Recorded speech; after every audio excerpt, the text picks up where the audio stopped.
नमस्कार दोस्तों, मैं दुर्गेश तिवारी आपका स्वागत करता हूं आपके अपने चैनल एग्रीकल्चर आईक्यू में। तो ये मेरा पहला वीडियो है। कैमरे के सामने आत्मविश्वास की थोड़ी सी कमी है, लेकिन फिर भी मैं पूरी कोशिश करूंगा कि आप लोगों तक पूरी जानकारी अच्छे तरीके से पहुंचे।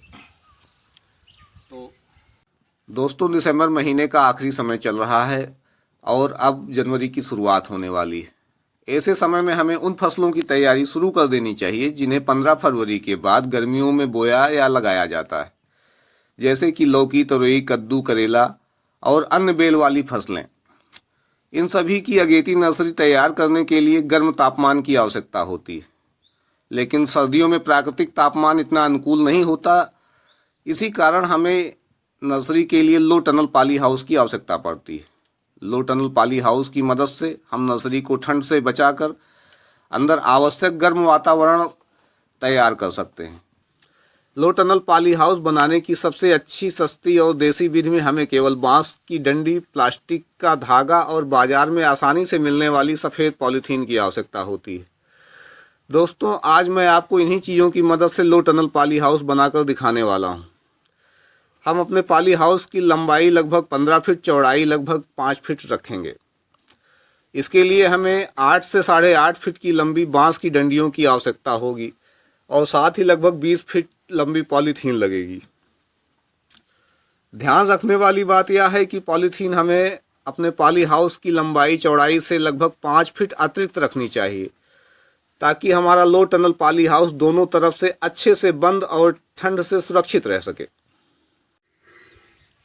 तो दोस्तों, अब हम पॉली हाउस बनाना शुरू करते हैं।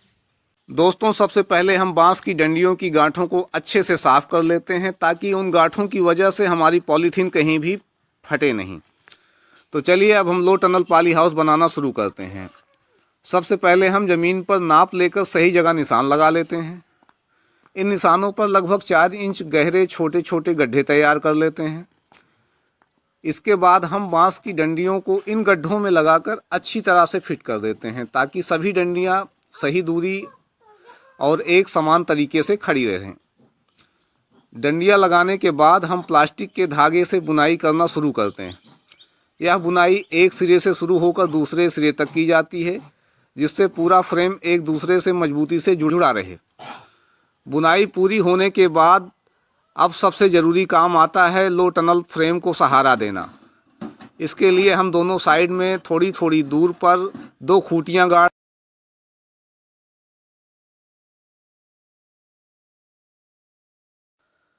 दोस्तों, अब जब हमारा लो टनल पॉली हाउस का फ्रेम पूरी तरह से तैयार हो चुका है, तो अगला और सबसे महत्वपूर्ण काम है पॉलीथीन चढ़ाना। सबसे पहले हम पॉलीथीन को पूरे फ्रेम के ऊपर सावधानी से फैला देते हैं।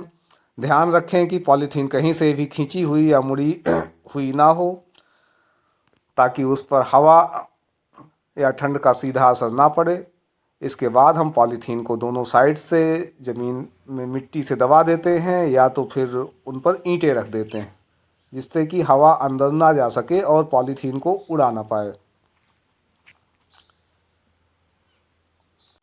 दोस्तों, अगर इस वीडियो से जुड़ा आपका कोई भी सवाल या सुझाव हो तो आप कमेंट सेक्शन में ज़रूर पूछिए। यह वीडियो आपको पसंद आया हो और इससे आपको कुछ नई और काम की जानकारी मिली हो तो कृपया वीडियो को लाइक करें और हमारे चैनल एग्रीकल्चर आईक्यू को सब्सक्राइब करें। इस तरह की सरल, देसी और उपयोगी खेती की जानकारी के लिए हमारे साथ जुड़े रहिए। धन्यवाद। नमस्कार।